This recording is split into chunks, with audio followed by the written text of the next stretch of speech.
to meet you. Baby, we found love, baby. Magic, madness, Baby, I'm thinking about you. When I drink up all my money, why not to break this lonely? Let's begin, I trust no word. I know, No happy endings, breaking me down, down, down. If you could take my pulse, feel my. Hello and welcome back. One more week to Educalar. Today we bring you one of the most claimed and liked podcasts for you all. Here you have your three favorite girls with their discussions about the program. As always, hope you like it as much as we do. Thank you. How long without seeing you? Yes, since the last TV show we didn't have the opportunity to see us. Yes, I have been very busy. What do you think about the last TV program? Wow, it was amazing. Yeah, I find it really interesting. Yes, the same for me. Topics were quite interesting. Yes, I really like the first topic, Which one do you refer? the one that tells about emotional intelligence. Oh yes, it got my attention too much. Yes, the same for me. I just was with the eyes and ears opened and I couldn't stop watching it. I think you are staring. I feel like Lydia. It surprised a lot how the emotions and so on can affect our way of thinking. Yes, emotional intelligence is, as the word says, a mixture of emotion and intelligence. Yeah, intelligence is typically used by psychologists to determine the degree of functioning of the cognitive sphere. But also we need to have into account what is the emotion. Well, emotions belong to the second division of the mind. Yeah, they are also called affective sphere of mental functioning. This sphere is quite interesting Why? because it contemplates emotion in themselves, states of humor and our feelings. You have just forget some states of humor. Which ones? For example, the fatigue and energy. Yes, you are right. We need to have also into account the motivation, as it is the third sphere. Yes, of course, motivation is quite important. Yes, it refers to the biological impulse or intentional behaviors in search of goals. Yeah, motivation is included in emotional intelligence, which should be considered a secondary aspect. Yeah, for sure, but not everything that connects cognition with emotion is emotional intelligence. Do you know what is cognition and effect? I will describe it as the area of research that is dedicated to the mutual interaction between feeling and thought. Doesn't it? All right, you have explained it perfectly.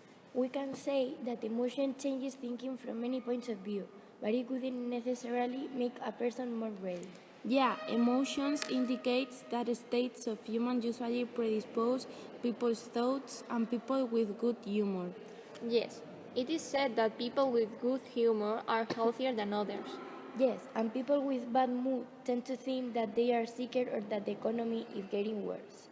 Did you know that this effect is called congruent judgment of humor?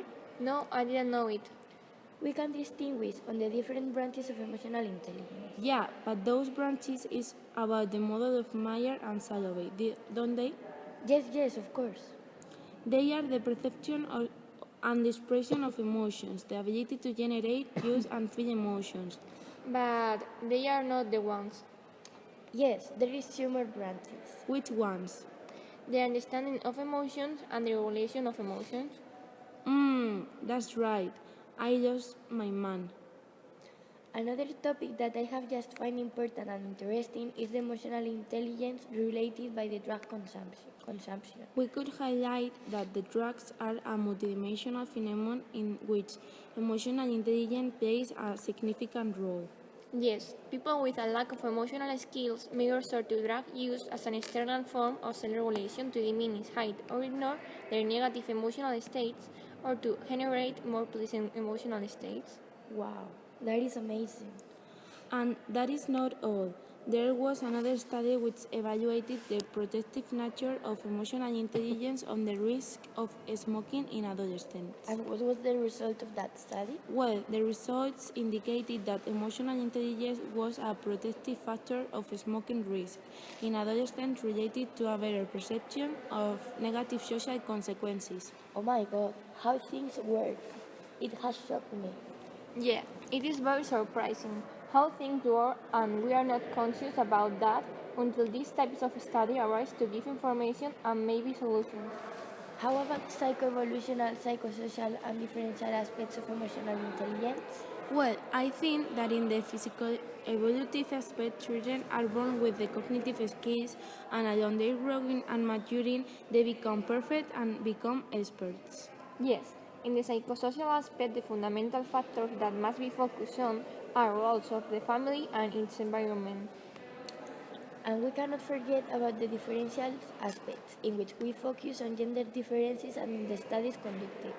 All these concepts that we all have just mentioned can be analyzed in emotional intelligence of Mayer and Salovey. Yeah, emotional perception becomes evident from the birth of people. And the ability to read facial expressions is very important, which is why it is an essential component of emotional intelligence. We can say that in psychoevolutive aspects, children are able to discriminate different facial expressions, imitate them, and envision their emotional meaning. Yeah, with the passage of time, they will be looking at other secondary expressions and acquiring different feelings next to it, such as saying. Also, in psychosocial aspect, we can find social function in expressions. Here, the flexibility of many facial and body expressions allows the communication of indirect, cautious, or double meaning messages. It is important to know that the relationship between the one who expresses and the one who perceives an expression has important consequences in the accuracy of both due to the implicit cultural factors. Exactly. And in the last one, The differential aspects? yes, that one. When we perceive and express emotion through any of the channels, there are individual, evolutionary, gender, and cultural differences. In this part of the TV show, there was something that caught my attention for a while. And what is that? That at 3 years of age, women show more ability to perceive expressions of emotions than men. Whoa, I didn't know it. Yeah, but also we can find more gender differences. Yes, such as greater empathy on the part of this, greater expressivity, more practice, greater tendency to adapt to others, and greater breadth to use emotional information. Oh, yes, the key in this hypothesis is that it is more valuable for subordinates to understand the emotion of those who are subordinated than the opposite. But some authors have another idea. Who? According to Blank, Rosenholz, Snodgrass, De Pablo, and Zuckerman, both sexes in adolescents seem to have the same level of inaccuracy to capture emotional information, but women with development are improving the ability to recognize emotions. Mufson and Noki discovered that men recognize facial expression with less accuracy than women, and that is different decreased when they were previously informed that this task mediates their social competence. So, after reading all this, we can say that some studies suggest that the greater nonverbal sensitivity of women are related to the expression of the face may come from a greater motivation. Yeah, but also women may have more automated skills than men. However, in a controlled process situation, the male may be sufficiently motivated to perform well. And men need a greater mental effort to become as empathic as women, in the same way that with a good predisposition they can strive more in tasks of execution. We could say that these three aspects can be related with the facilitation in cognitive activity. Yeah, emotions can influence cognitive functioning, and in this second branch highlights the ability to generate, use, and feel emotion as necessary to communicate feelings, or use them in order cognitive processes, or use cognitive processes to generate feelings. I would like to tell one by one. What do you mean? Well, I think that in the TV show they see, for example, psychoevolutive aspects of emotional facilitation in cognitive activity, and then with the following one, the psychosocial etc. Oh yes, I know what you mean. in psychoevolutive aspects of emotional facilitation in cognitive activity, emotions help organize the sensory experience of babies, and as they grow and explore their surroundings, they help them understand how physical or mathematical relationship looks like. Yeah, in psychosocial aspects of emotional facilitation, some authors have suggested that emotions play a different role in the social interaction of men and women to the point that they form or occupy different emotional roles. And according to this idea, emotions would facilitate differently in men and women to operate mentally in the social interactions of each gender. In the differential aspect of emotional facilitation enters the relationship between gender and emotional intelligence. Yeah, it is understood as a complex cognitive process of emotional information. Here, Maestre, Palmero, and Will, women have better quality of emotional information because they have more resources than men. However, they are more limited by the data than men. Follow this theme, it appears the psychoevolutive, psychosocial, and differential aspects of the understanding of emotion. This is included in a broader level of emotional awareness, which involves the conceptual organization of emotion and which places emotional consciousness in a domain of widely constructed intelligence. Yeah, and do you remember Lane and Schwartz? No so much. Yeah, of course. They propose 5 levels of emotional awareness scale in complexity. Yes, these levels are awareness of sensation, action trends, basic emotion, mixture of emotion, and finally mixtures of emotional experience mixes. What do you mean with the mixture of emotional experience mixes? It is about the ability to appreciate the complexity of emotional experiences in oneself and in others. Do you understand now? Yeah, now yes. Great. Following this, what comes? Maybe psychoevolutive, psychosocial, and differential aspects of the regulation of emotions? And also how to regulate those emotions, doesn't it? Yeah, those two things. Here, Mayer, Salovey, and Caruso say that the regulation of emotions must begin with the perception of these. Here we could say that only if one has a good emotional perception can change the mood and understand emotional processes. And then, once the emotions are understood, we will obtain the necessary information to relate them and deal with the feelings. Very good. And also, an emotional intelligence individual must also handle unstable mood states, which requires an considerable understanding of mood swings. To finalize with this topic, I would like to remember how does it work because I lost my mind. Okay, Lydia and I are going to explain this to you, don't worry. These are complex, confusing, and chaotic, and are governed by their own system of punishment and rewards, but also a good emotional regulation must follow some flexible lines. The regulation of emotions also implies that a person understands how this progress in intra and interpersonal context. Yeah, of course, that is a very important part, but also the regulation of emotions requires time, training, evaluation of these strategies carried out, test, and emotional self-efficacy. Have you really understand it? Well, more or less. You did. Maybe if you give her an example, it's easy for her to understand it. Okay, for example, regulating emotions is like a tap, where these are channeled like a torrent of water. Thus, emotional suppressions, such as anger, will involve completely closing the tap, with the risk of accumulating more water volume that can be retained. But opening completely means letting more water flow than an inexperienced person can know how to control. Now? Yes, thank you, ladies. Do you know other important things about emotional intelligence? Maybe emotional intelligence and education? Yeah, and the development of socio-emotional competence. Yes, that is. An important function of education is to promote incorporation of a person into society, making it part of society and keeping society, and to be part of any society in it's necessary to obtain certain knowledge and emotional competencies. Yeah, and the development of emotional intelligence is a requirement to ensure an adequate emotional adjustment of young people. Today, the desire to improve the level of students have focused on expanding the attention of their personality and acting on their intellectual abilities, determine their problems in learning, that is, have focused on addressing the cognitive aspects.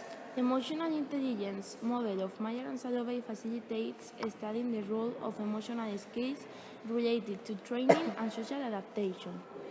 For this reason, there are some empirical evidence. For example, Sharp observed the relationship between emotional deficit adaptation and school failure. He said that these two factors were related as the deficit affects to the concentration, causes worries and emotional transients. Also, likewise, Andre Cowick said that anger or unhappiness increase the school failure.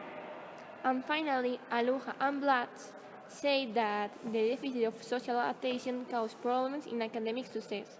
If a student knows how to control and regulate their emotion, it will be much easier to control negative emotion in learning contexts. Then they wanted to focus in emotional intelligence but related with academic performance. Here, Lam and Kirby studied the impact of emotional intelligence on the individual's performance of university students.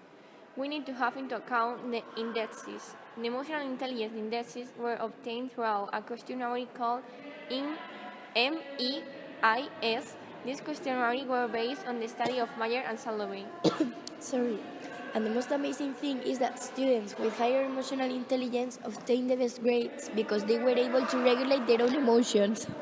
Yeah, it also amazed me a lot, just because there are a lot of psychologists that say the same. Yeah, that is true. Maestre and Guid and Hildane found that emotional intelligence with the MDCETI provide more capacity of academic performance than emotional intelligence assessed with a self-report measure. And John and Elias and Mayudim and Uli, they studied the relationship between emotional intelligence and the academic development of Malaysian students. Again, the students with the most emotional intelligence obtain the best results. Yes, as we can see, socio-emotional skills are related to academic performance. Also, the social and emotional adaptation of child and effective bonds with adults can contribute to increase these emotions for learning. Another fact very important is how the adult should be educated to be able to educate the young. This could be named as the role of imitation. Here, Baget, Azer, Wolf, Katalukak, and Fay said that the initiative for social emotional learning programs in schools should include training in the skills of teachers and school staff. So, to create an environment in which social emotional learning will be integrated into the personal development of students. Yes, the role of the modeler and modulator gives learning by imitation a fundamental value in the development of emotional intelligence due to the fact that teachers act as adequate or inadequate models of emotional self-management. Also, Feiner and Matthews and Robert and McCann state that the family environment is a fundamental element in the process of socialization of emotions during the growth process. They explain two key factors: the education that parents give their children about emotion and an indirect learning of the children through the observation and modeling of emotional responses in their parents. So, after this, in the same way that you are learned through imitation, you can also learn inadequate ways of handling emotion. So, with the incorporation of Vicar conditioning in educational programs, there are three effects. Yeah, one of them is the modeling, that is the learning of new answers. The second one is inhibition or disinhibition of previously learning behaviors that are part of the subject's behavioral repertoire. And this says that the observation of models can strengthen or weaken the inhibitory responses. And finally, social facilitation or provocation of existing responses in our repertoire of behavior. That is, the observation of models sometimes provokes in the observer emulation responses previously learned. Do you know that people want to introduce emotional intelligence in school? Yeah, but if we introduce emotional intelligence in school, we must know that the resources available in school and the time are scarce. So Lopes and Salovey propose two things. Adjust to the needs of a person or a group and the problems they present at the school, in homes or in the streets. And focus on skills with probabilities of generalization to other domains and that are important to develop other skills. Which one do you think is better? The second option is easier. Working with group techniques allows us to approach the components of Meyer and Salovey emotional intelligence skills model and include the training of general skills aimed at reducing anxiety, cognitive restoration, and solving the problems presented by group members. And do you know about Cassell? I don't have any clue. Well, I have listened of it, but I am not sure what it's about. Okay, so I'm going to explain you. Cassell is an organization founded by Ian Rockefeller Brundtland, Daniel Wolven, and Timmy Silver, with the mission of achieving the establishment of social and emotional learning as an essential part of education, from preschool to university. Is the one that thinks that the best learning is when there is an establishment of favorable and challenging relationships. Yeah, for sure. Cassell has identified 5 types of socio-emotional competencies that are considered basic in any program that considers the development of emotional intelligence. I think that they are self-knowledge, social knowledge, self-management, making responsible decisions, and relationship skills. Yeah, that is. And what do you think about the topic of the social psychology of communication? They talk about the history of communication, and they said that the word of communication had meant to participate and to share. Later, it was related with the term of transmission and finally also gave name to the connections between 2 points in the field of transport. Yes. And later on the program, they talk about the factors of the communicative process that are the reciprocity, that means that the information must be multidirectional, and the meaning of the message. Oh, yes, that means that the behaviors modifies the interviewing, and also the last factor is the interpersonal relationship, which let us see beyond the objective content. All of that is true, but we don't have to forget that communication is about more than transmitting information. We also have to mention that the feedback is the process that the sender uses to make sure that the message has been well transmitted to the receiver. Something, some, Something that caught my attention was the thing that they talk about sociology. It wasn't expected to me. Yeah, me neither, but they say that due to the rise of mass media, sociology was focused on the study of communication now more. Also, they mention the social psychology, which studies the way in which the individual is introduced to society, and the communication has also been important in the study of the groups. Yeah, and thanks to this, we have been able to understand its structure, how they work, and the relationship processes according to the roles. Also, this branch of psychology studies the situations and environmental context, the personality variables, and the interpreting factors of the message. Through this study, we will be able to know how communication processes occur. And several models have been proposed in social psychology for the study of communication, like the one of, what was the name? Holmes? Yes, that one. That's the one about the perceptions that have the participants of the process of personalities of others during the process's communication. From there, the receiver and the sender are assigned 3 images. Do you know which ones are they or not? I can't remember. Can you explain it to me? Well, the first one is the real one of himself. The ideal image that you have of it is the second one. And the ideal image that the other has of him is the last one. Well, yes. And what about what they say of the anthropology? I don't remember that part. Maybe I was distracted or something. Well, don't worry, I remember it. That's the part where they say that the studies of anthropology in education were based on linguistic aspects, but After the 50s, they gave more importance to the communication rather than the language. Exactly. That's what I was talking about. Also, they said that the communications is important because without it, according to the science, culture, traditions, values, would not exist. So, basically, human exist thanks to communication. Am I right? I think I think so, no? Yeah, it's right, but to be more accurate, the society is the one who wouldn't exist without it. But as you know, it's almost the same thing, so yeah, you're right. And there is any kind of explanation to this theory? Mm, Actually, it's not an explanation, but it's an actual fact.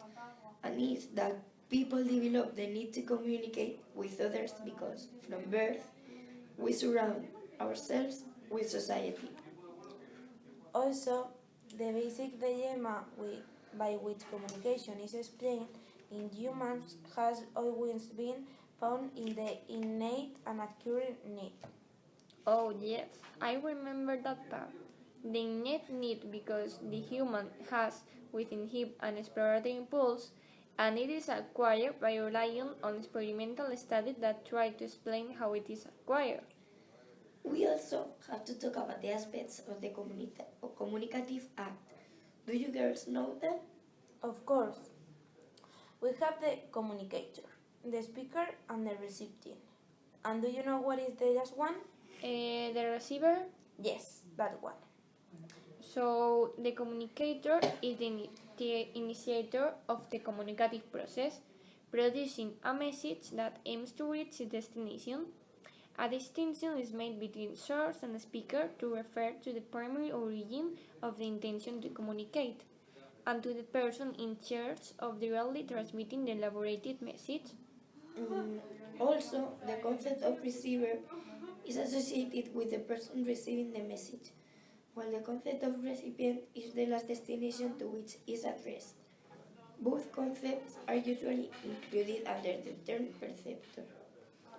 We also have the message, everything that is transmitted through a channel in the communicative act. It is the combination of things previously agreed by the community.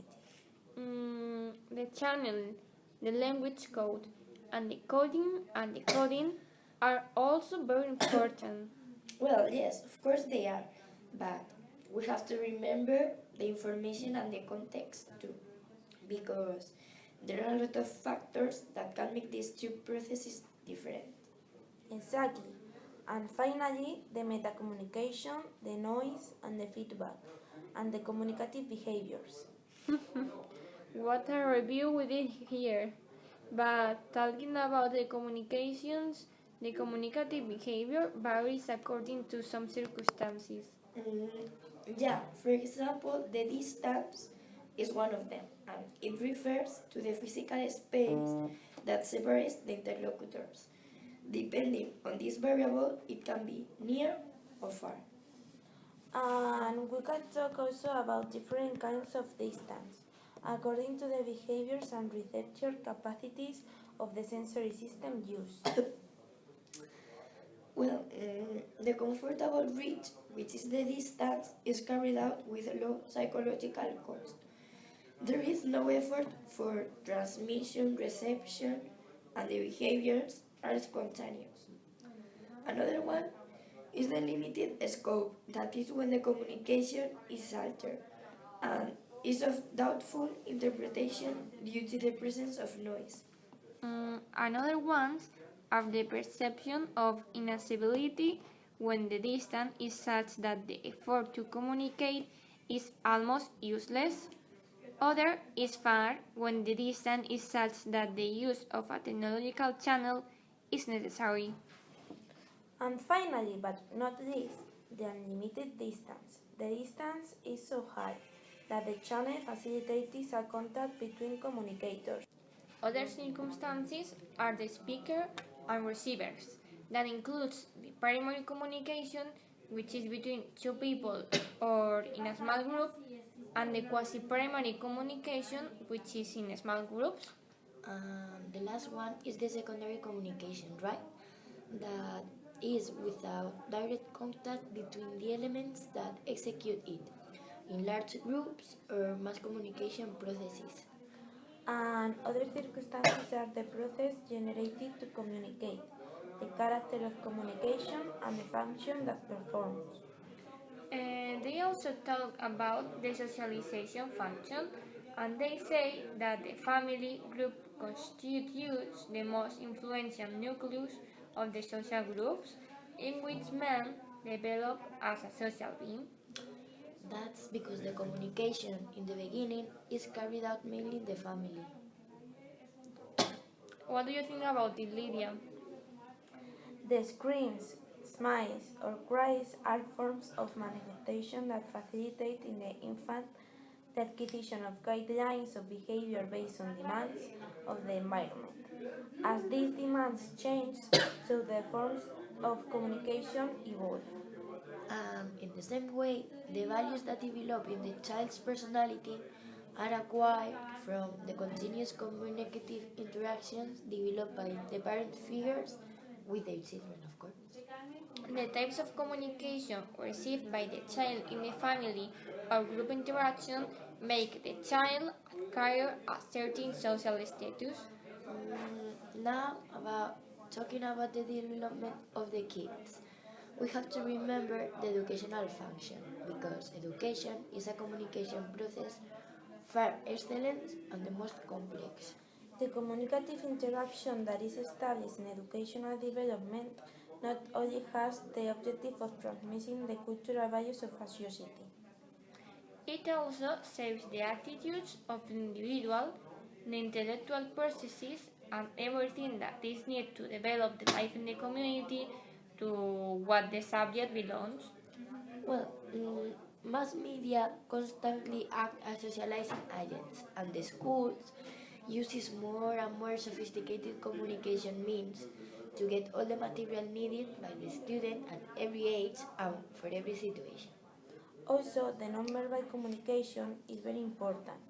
The body and its movements constitute the most important part of it. The motor behavior has global expressivity, so in the course of a communication, you can see gestures with the hands, legs, and the head that are useful to the speaker and the listener to control the communicative speech in multiple ways. I completely agree with the importance of the nonverbal communication, but we have to remember that the use of verbal language is what distinguishes us as rational beings and is what makes the difference with the rest of the living beings like the animals, as you know. And it is the most usual form used for communicative interactions. Yeah, and language has two fundamental consequences in social relationship of people. Influences perception and belief of social collective. Oh, it just came to my mind what they say about the language being used to regulate one's own behavior or that of the others.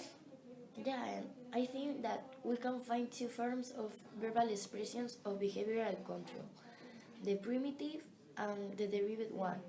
That there are also some functions of language as a communication system. Oh, yes, there were the referential, the motive, the connotative, the aesthetic, the practical, and the metalinguistic one. And do you remember the connotative and the notative factors? I always get confused with these two. Yeah, it happens to me, but I think I remember. Okay, so the denotative language is the meaning that is socially agreed, officially accepted, and recognized by official bodies. And the connotative meaning, sometimes it is so strong that it usually ends up annulling the denotative meaning. And how can we improve our communication? Well, communication is a process of mutual influence, so the desire to influence others must be accompanied by a predisposition to be influenced. Yeah, and the compression of verbal messages is particularly complicated, but on a non-verbal level, the children in class are continuously sending messages, like with their facial expressions, with their movements, etc. Yeah, And what surprised me is that the nonverbal communication, depending what you want to say, you associate different movements. Oh yes, there were three. The first one is the emphasis movements used to accentuate what we express and what we believe that is important, and the other ones. The clarification or illustration movements, I think they were. Yes, it is the second one. And what was it about? Mm, it indicates specific aspects of the message or specific parts of the communication. Yeah, and the last one, but not least, is the mind movements that are broader than the illustrative ones. Sometimes they involve moving the whole body. Yes, that ones are used to indicate behaviors that another person wishes to perform or to define a specific situation of difficult or long verbal description. What do you think about the communication of feelings? Well, in my personal opinion, one of the first tasks that should worry the good communication is to know and to accept the feelings. Totally. And once the feelings are recognized and accepted, the next step will be to know how to express them. Yeah. Okay. So, according to the program, there are 4 procedures that can be followed to this situation. Oh, yes, I remember them. There are the indirect expression, the direct expression, the metaphorical, and the physical behavior expression. Sorry. Well, to sum up, if we want to improve our communication, we have to keep in mind some aspects. There are the planning communication objectives, the control of communication variables, and the others, I can't remember the name. I think that they were the construction of the message, the how to receive messages, and the feedback. Yeah, the feedback. What forms this concept?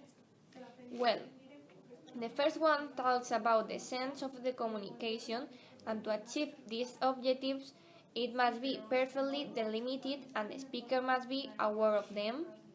In the second one, we have to keep in mind 4 elements that are the control of the distance, the control of the voice and the body, the control of the words we use, and finally the control of the situation. I know that for the third there are two main aspects, but I don't remember them. Well, they are the structuring and the socialization. Oh, right. How could I forget them? Don't worry. And what about the fourth one? Okay, here we have to adapt an attitude of tranquility and attention to show that we are actually listening to the person without critical attitude and without interrupting, of course. I'm sure that the both of you know about the feedback, but I'm going to refresh our mind just in case. Okay, go with it. Well, so the feedback, as you know, it has the main function of letting our interlocutor know our positive disposition in the communication, of sending him information about the content of what he is telling us. And we have several ways to perform the feedback. Explicitly assessing the communication, repeating part of the last thing he or she did, or making a summary of synthesis and the last arguments. Exactly, and it is convenient to show that you want feedback, either by manifesting openly or by asking questions that oblige the interlocutor to respond. Also, other ways of inducing answers are using silences or brief pauses during communication. Wow, Yes. amazing. You are right. Girls, another topic that caught my attention was interpersonal attractions. Do you know what is it? I don't know, I don't remember really well. I think that it is the desire to approach another person. The interpersonal attraction encompasses the ability to love, like, dislike, and hate, and the desire for relationships, whether friendships or romances. It is right? I think that you're right. I'm remembering but a bit. So, do you know why people affiliate? There are so many reasons such as the need for approval, support, friendship, and information, reducing anxiety and uncertainty, evaluate our actions, feelings, and abilities of or self-protection and self-engagement. Another reasons that you have forget are affiliation and the social comparison theory. Also, it is used not only to judge and improve ourselves, but also to provide information about our emotions and even to choose our friends. Exactly. We prefer to compare ourselves with similar others. Girls, do you have water or something because I'm dying here? Yes, have it. Thank you. You're welcome. Okay, where we was? I get I lost think my we were mind. talking about the program. Oh, yes. Okay.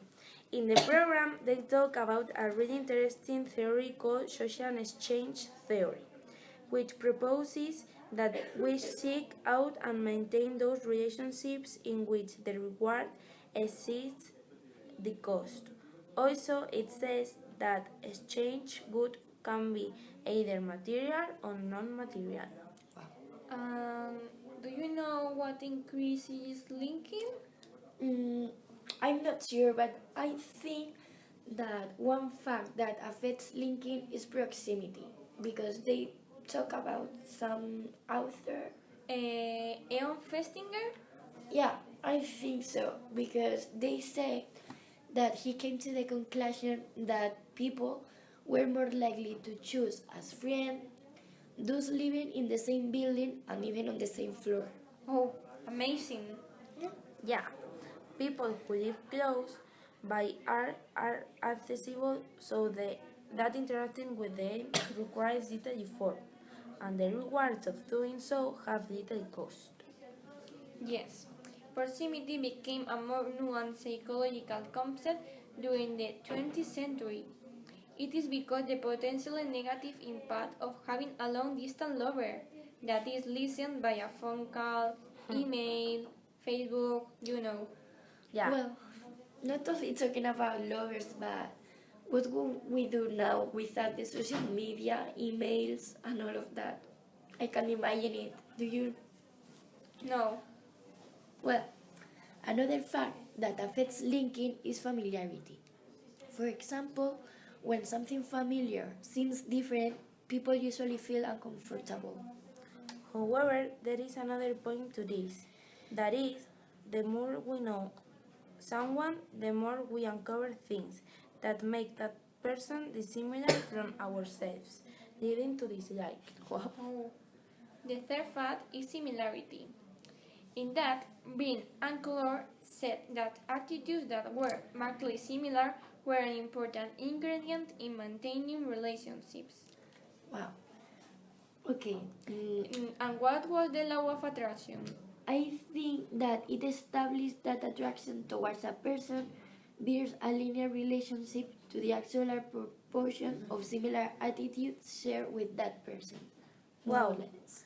They also said that the more other people agree, the more they act as reinforcements for you, and the more you like them, and as well.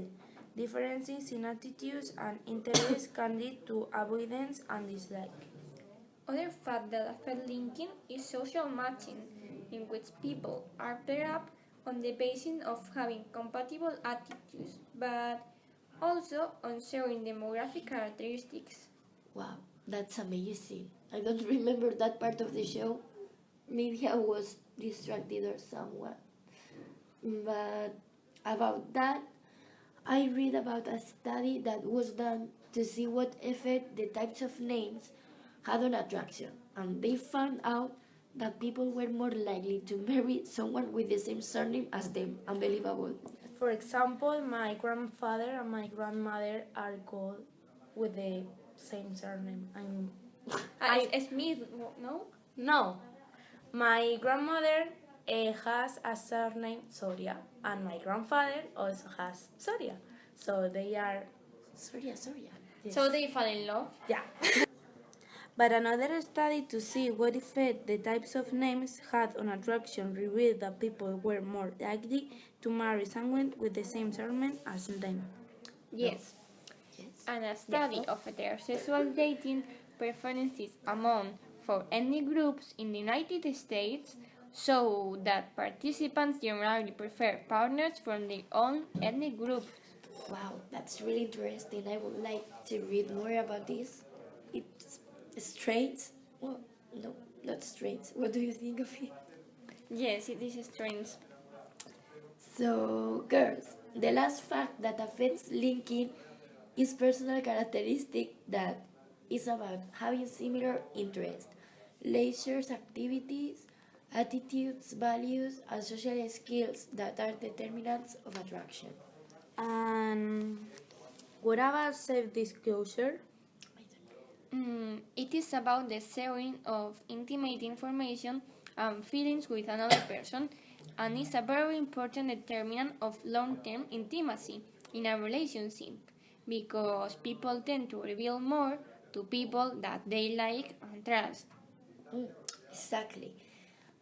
People tend to prefer people who reveal more about their feelings and thoughts because this is important both in developing relationships and maintaining them. On the other hand, in cultural stereotypes, some cultures differ on what they regard as being physically attractive.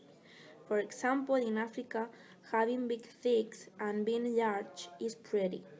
Oh, and girls, about attraction and rewards, I would like to say that people who reward us dearly become associated with pleasure, and we learn to like them. And on the other hand, people who punish us dearly become associated with pain, and we dislike them. Wow. Well, yes, a relationship is an ongoing everyday activity. We seek to obtain, preserve, or exchange things of value with other human beings. Also, some exchanges are brief and maybe shallow, while others are ongoing and long term and maybe extremely complex and important. How complex are humans? Yes, I agree. We are complex. And difficult. But people are happiest in relationship when they believe that they give and take is approximately equal. I agree with you. The equity theory was developed in the context of workplace motivation and was popularized in social psychology by Stacey Adams.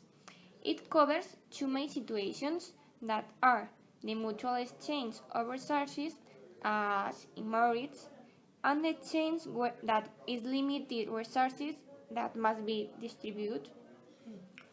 I think that there was another fact that impressed me, and I think it was called attachment. Yeah, Sí, yes, attachment. It could be. yeah, I think so. I remember that they said that it's the need to affiliate youths to form connections and make contact with other people. Yeah.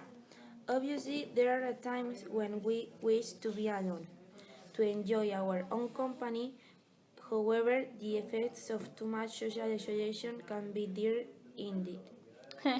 Yes, sometimes I need to be alone. I understand you.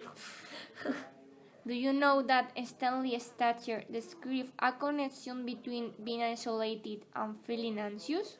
Oh yes, I know her.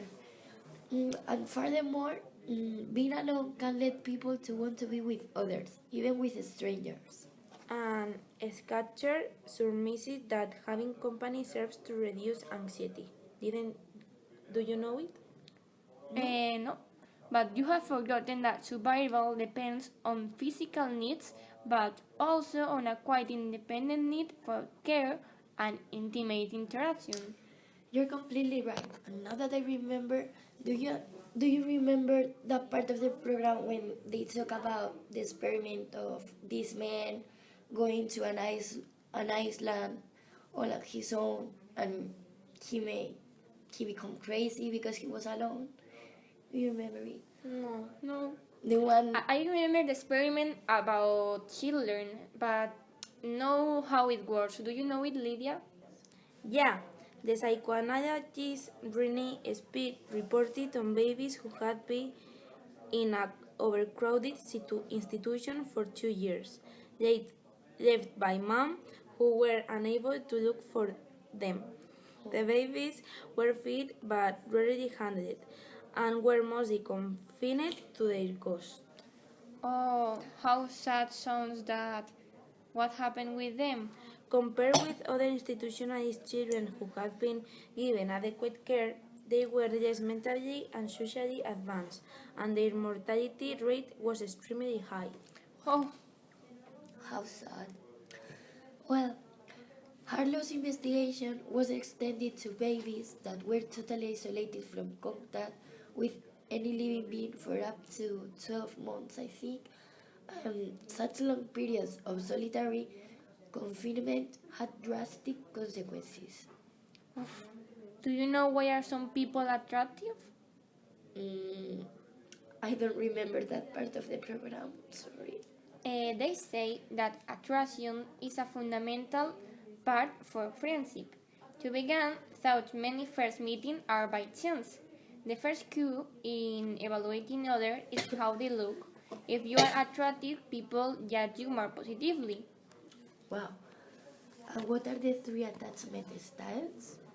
Well, the first one is secure, which is trust in others, not worried about being abandoned. Believe that one is worthy and like it. Find it easy to be close to others. Comfortable being dependent on others and vice versa.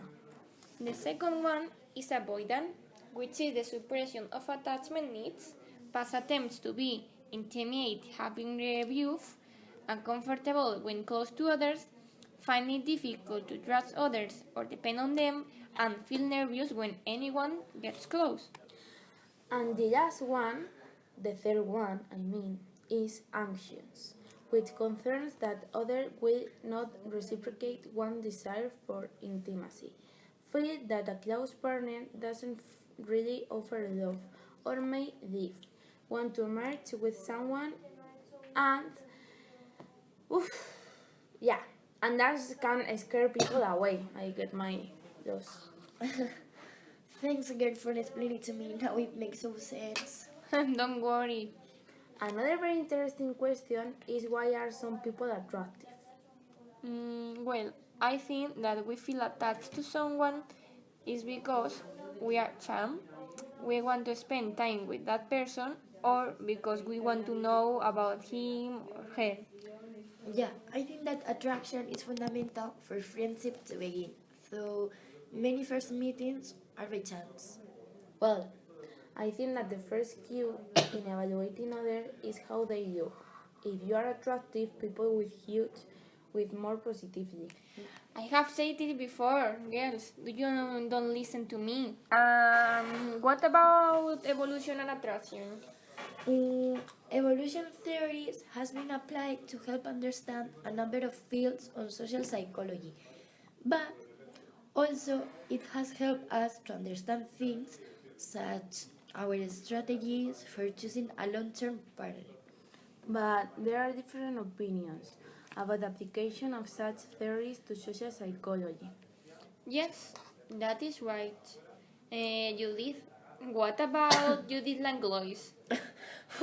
Well, she did a meta-analysis which is a statistical procedure. Yeah, to combine data. Yeah, true. I'm sorry, I lost it. It But- combined data from different researches to measure the overall reliability of a specific effect. Yeah, that is true, but also she included research on physical appeal that use evolutionary concepts like inclusive fitness, reproductive and success, and so on. Also, there are different ways of perceiving beauty that depend on the culture and in the environment. For example, in some foreign cultures, being thin is a signal of illness, but in Western cultures, it's the other way around. Wow, I didn't know it. No? It is also said that beauty is only a skin deep, but those are the assumptions that physical beauty is ultimately important in real-life decisions, implying that social factors must play some part in how relationships are formed. Well, as well as beauty, because okay, beauty is important, but it's not essential. There are other characteristics of attraction that may have an evolutionary basis and be more important. For example, Fletcher and his colleagues studied the ideas looked for college students in a partner. They found three ideal partner dimensions that guided the preferences of both men and women. Yeah, they were the warmth, trustworthiness, the vitality, attractiveness, and the status resources. Okay, so we could say as a conclusion that the physicality of the human is a major cue to initial attraction, and that there is an evolutionary and universal basis for some of these. Yeah, I think so that it could be a very good conclusion of this interesting topic. Changing the topic, what do you know about stereotypes? I don't know much, but I think that our beliefs about social groups in terms of the traits or characteristics that they are believed to share. And stereotypes are cognitive frameworks that include the processing of social information. And do you know why stereotype exists? I think that in the program they say that we as an individual are cognitive misers. It means that we rely on quicker, heuristic driven processing and use our preconceived beliefs to make behavioral choices, but I can't remember more. Do you? No. They also said that we place each person that we see or meet into one group or another, only paying attention to information consistent with our stereotypes. Then we treat those persons like we treat the rest of members of that group. Yeah. Furthermore, we tend to think that stereotypes change when the group's members change, or when we change our relationship with members of that group. It just came to my mind. Stereotypes can also serve cognitive functions such as efficiency, but they also have motivational properties. Wow. Girls, what do you think about implicit stereotypes? In my opinion, they happen when the beliefs that we don't recognize have influence in our behavior without knowing. Interesting. The same that happened with the racial attitude implicit could be applied to the stereotypes, which mean that the stereotypes of which we don't know have conscience and can stimulate through different stimulates. One are actives, they influence in our thinking and decision. Yes, even in our behavior to that person, which are referred to stereotypes. Also, the process that Beinegia and Harding describe complete the priming one. This process consisted to show to the participants subliminal stimulates during a really short period that doesn't permit the identification. And one question. If the stimulates get active through this process, the time of answers will change depending on the time of stimulates or not. Yes, yes, it is right. Um, do you remember what they said about the functions and formulation of stereotypes or something like that? Yes, they say that Hamilton stated that stereotypes result from the functioning of our cognitive system, and after them, simplify the complexity of our environment to facilitate our adaptation in it. And apart from cognitive economics, are there another series of functions? Of course, they are defense of the self through mechanisms and facilitation of social identity, group integration and adjustment of social norms. And another important fact about this topic is the social categorization. we suggest that the prejudice is a consequence of our strong trend to divide the social world in us and they. Well, yes. The people see other person as belonging to his own normally so-called in our group and in another group. Well, on one hand, the people in the category we are seen in favorable terms. However, in the category they are perceived in a more negative way. How amazing is our society? Every group wants to turn better than their rivals, and the prejudice arises from this shock of social perceptions. I completely agree with you, but additionally, there are different theoretical orientations in the study of stereotypes. Yeah, of course, you are right. There are three types. The first one is from a psychoanalytic approach, in which the stereotypes arise from the drives of the individual. The second one is from a sociocultural approach in which stereotypes do not have their roots in the individual, but they arise from the social environment. And what was the third one? Okay, wait. I'm going to I explain think you. it was the sociocognitive approach, maybe? Yeah, it's that one. It says that stereotypes are always formed by association through certain attributes towards certain groups. Also, something that caught my attention was the problems that affect intergroup relations that are endogroupal favoritism, which is the tendency to favor the own group or also known as endogroup, the homogenization of the exogroup, which is tendency to see the more homogeneous outgroup, and which one is missing? The last one is the fundamental attribution error, maybe? It sounds to me. Exactly. About the problems that affect intergroup relations, they also said that Pettigrew explained the tendency to attribute undesirable behavior to the personality of members of the outgroup. On the contrary, the desirable behavior is attributed to the circumstances of the situation. Okay, girls, I think that prejudice, which are the negative attitude generally towards to the members of diversity social groups that are based only on their own belong to that group, affect so much of our society. What do you know about it? I think that there are several theories about the origin of the prejudice, like the one that suggests that the prejudices are learned and they are developing in the same way and through the basis mechanism that the rest of the attitudes.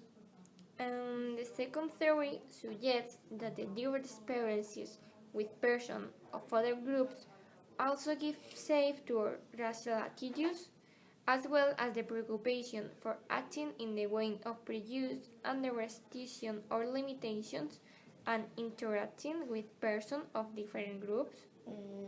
And the third theory, what was about? Okay, no, I remember. It said that it's the support that the person generally divide the social world into categories, Yeah. us and them. What do you mean with that? Well, it means that the person sees the rest like persons of the same group or from another. This discrimination is due to the race, the religion, the The sex. Wow, you have described it perfectly. Well, The ones who are of the group of the us, they are seen in a positive way. On the contrary, the ones who are part of the group of them are seen in a negative way. yes, the reasons why the prejudice persists is because the individuals that have it, they affirm their self-confidence and they feel superior. And they also persist because they save up the cognitive effort. Well, the thing that most caught my attention about it is the role of the social learning. Do you know why? No, quite. Okay, because the prejudice is learned and develops of the same way and across the same basis mechanisms. Whoa, It also impressed me. In agreement with this perspective of the social learning, the children acquire attitudes expressed by his parents, teachers, friends, and mass media, as well as because they are rewarded directly for adopting these opinions. The direct observation is important of the others and of the social procedure.